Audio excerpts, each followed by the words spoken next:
Hi, everybody. It is Kevin and Dr. Thea, and we're so excited to have you guys here for another great episode of the Remote Care Services Show. Today, we're going in a little bit deep. It might seem a little clickbaity on the how remote monitoring can save lives.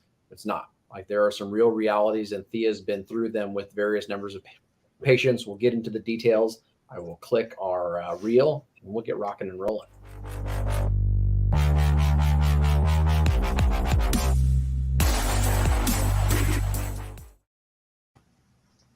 All right, Thea. So you and I both know like the significant impacts that can be had by utilizing remote patient monitoring. And for folks that haven't done it before, they might think like it's the hassle of connecting with the doctor and getting the contract put in place and getting patients signed up and them observing some things.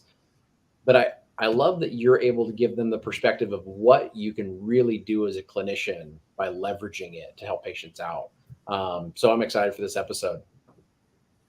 Yeah, I think there's a lot of opportunity that people may not see or may not think that they can catch with a device in the patient's home. But this is the reality of where patients are every day. And if you pay attention to what's going on with the patient and engage with the patient, you can really catch and observe some pretty significant things that can cost the patient a lot of health outcomes that we may not want to cost them if we can avoid. So I think it's important to look at some examples.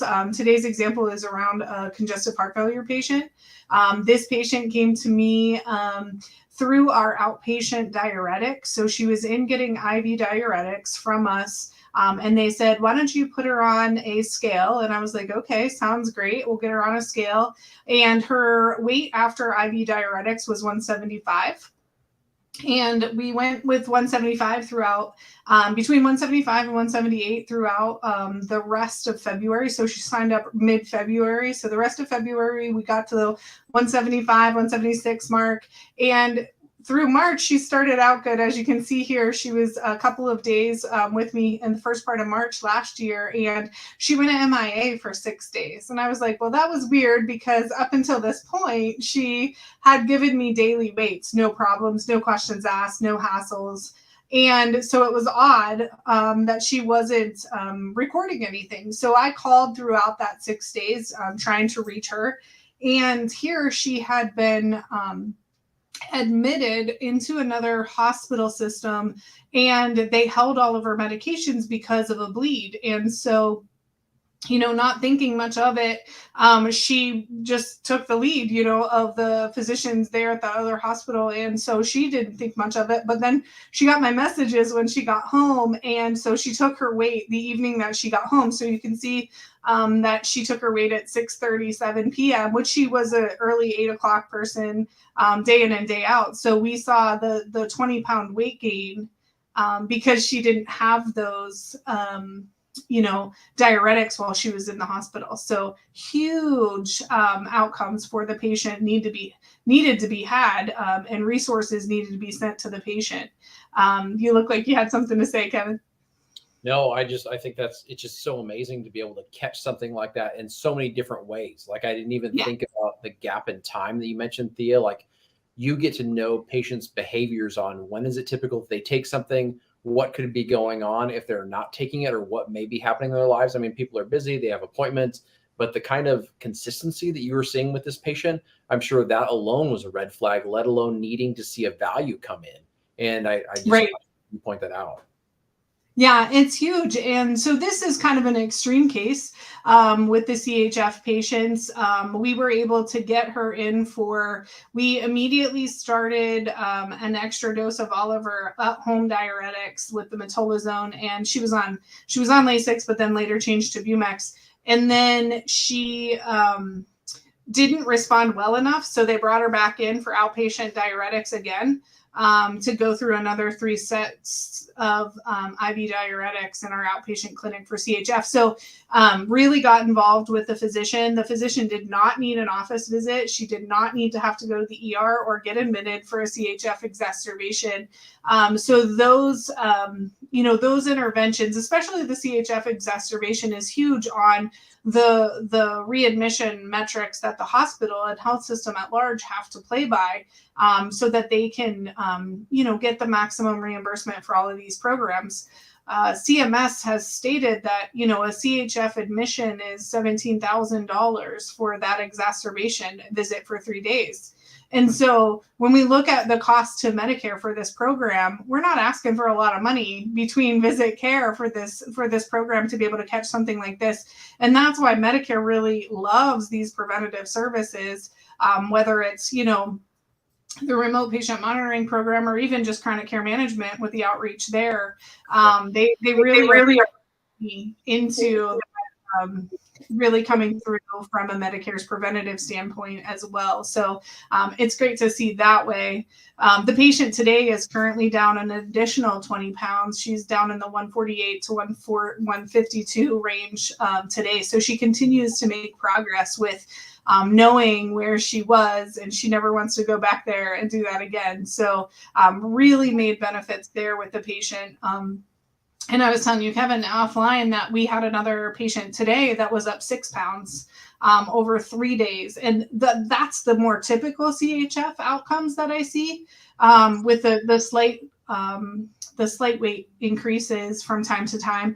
It's funny, around the holidays, you get to see the umbrellas around everyone's numbers when they have ham or gravy or stuffing. And you really see that our American diet really does play havoc on these readings for sure. So a lot of education goes around that, around the holidays for sure. Speaking of those, Thea, like when we're looking at some of the readings that are, pretty typical inside of RPM, I mean, we're looking right now at weight management. So we have a scale that is directly reporting into our software system here. But what are other things that you are tracking and seeing some benefit from clinically that you're looking at? Yeah, I mean, scales are kind of an easy one. That's kind of a one measurement and done kind of day for that. So low overhead, if you were trying to get started into a program, a CHF clinic or a cardiology office specialty would be a great option to start with. And when looking at the other devices, we have blood pressure devices, of course, that are coming in.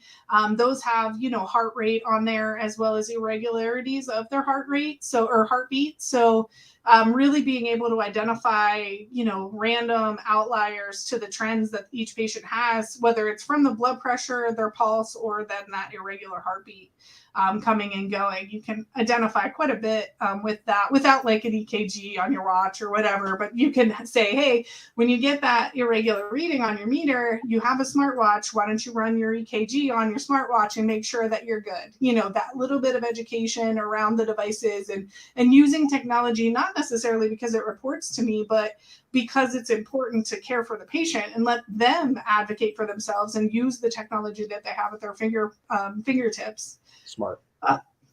Then we have the pulse ox monitors for our CHF, the COPD patients. Pulse oximetry is a little bit harder because you're really asking them to take their pulse ox when they can't breathe very well, and then recheck once they got their treatments. But that can evaluate the treatment. Is the treatment enough for the patient to be able to respond and be upwards of that 93-94% after a treatment when they were in the 70s or 80s?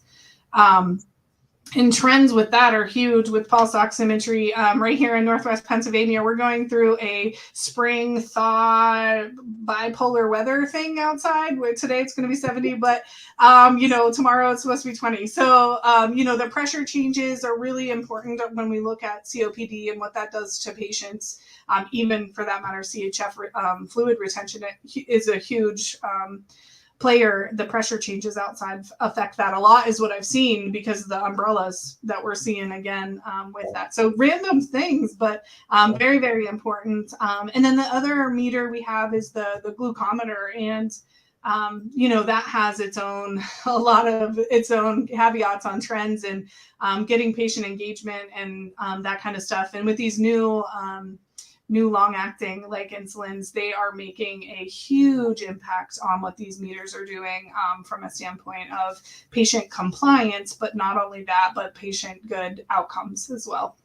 Wow. Yeah, I think that all the measurements you kind of talked about there, Thea, you and I are kind of keeping our finger on the pulse of where technology is going with some of these measures and meters. And it's interesting to see, within just focusing on one, we could talk about all of them, but just the one, within glucometers, we've seen a lot of data starting to come out with TIR, or with those individuals that are in range, right? Versus A1C. And now we're able to pull a lot of that data and streamline it together. Obviously, as you mentioned, getting people to take it at various times, knowing if they've had a meal recently, all of those factors, add to a level of complexity.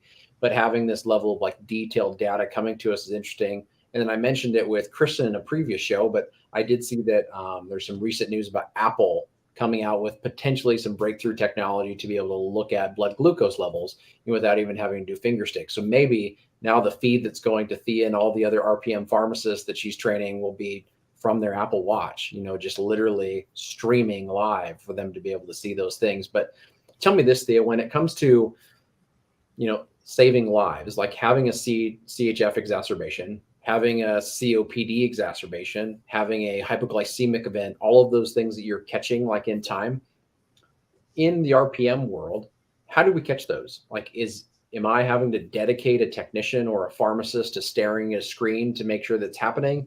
How does it populate so that we know and we can act and we can be an advocate for our patients?